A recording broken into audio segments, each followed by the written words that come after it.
Hey guys, it's Babe. Super glad to be with you all again. So, for those of you who all go to church regularly, you might have been asked this question: what do you know about God? You might have been asked maybe another question from a different church: who is God to you? So, even though those are two different questions, they're actually asking the same thing. What is your relationship with God? So, I actually want to ask you guys that question. So, think about it for a minute, and we'll get back to that in a moment. And I'm going to ask you that question. So, if you aren't regularly going to church, newsflash, you go to a Christian school. So I'm sure you've probably still been asked that question of what's your relationship to God, or what do you know about Him? So today, I'm hoping to take some time to inform you guys about some ways that you can grow and know about your relationship with God. I know that my relationship with God is so special to me because it's always changing. It never stays the same. I get to grow my relationship with God by spending time with Him. So I'm hoping that I can help you guys find ways to spend time with Him as well. Some of the greatest ways to spend time with God are by reading His Word, worshiping, and praying to Him. So the first one, reading His Word. I love reading the Bible because I like to say that the Bible is literally God in writing. Okay, so 2 Timothy 3:16-17 says that all Scripture is breathed out by God and is profitable for teaching, reproof, and correction, and training in righteousness, that a man might be completely equipped for every good work.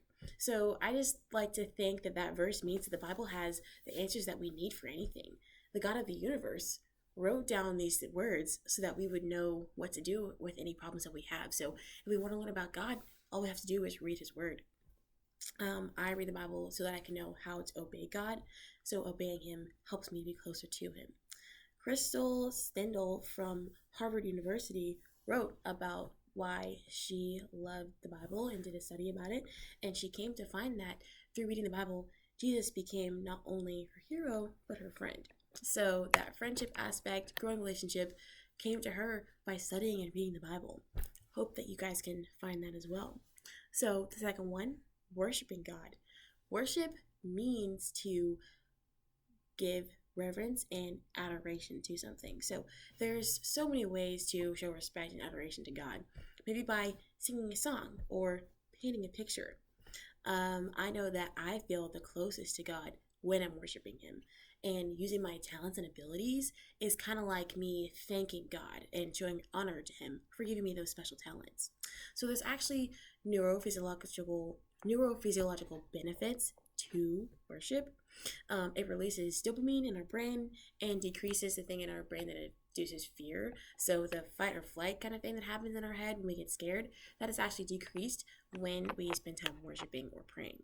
So Michael Liedke did a study about the biblical foundations of faith and learning, and he did a study between people who spend time at least 12 minutes a day worshiping, people who don't. There's actually increased brain activity for those of us who spend time worshiping at least 12 minutes versus those who don't. So lots of benefits to spending time worshiping God. So that last one, praying to Him. I like to pray to God because I get to tell Him how awesome He is. Kind of like when I'm talking to my friend Emily about how awesome her hair is. I love her hair so much. It's the same way that I get to talk to God by telling Him how much I love Him and the amazing things that He does. I can also pray for my friends and my families. I have lots of different families, but I like to pray for all of them. I use prayer as a weapon to fight against the negativity in my life.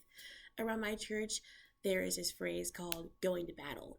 It basically means that we're using prayer to push back against those negative things like sickness or poverty, COVID, quarantine. Literally, I pray against all of those things, and it helps me in my relationship with God. No matter what I'm praying about, I know that God is always listening because He's with me. So I spend time with God when I pray. So Vern Caswell, in his journal about religious thought, said that the Lord's presence is where we come to listen to God. So I spend time with God because I want to grow my relationship with Him. spending time with God is one of the most important things I do in my day, just as important as going to class or studying or doing homework. I get to spend time with God by reading my Bible, worshiping, and praying.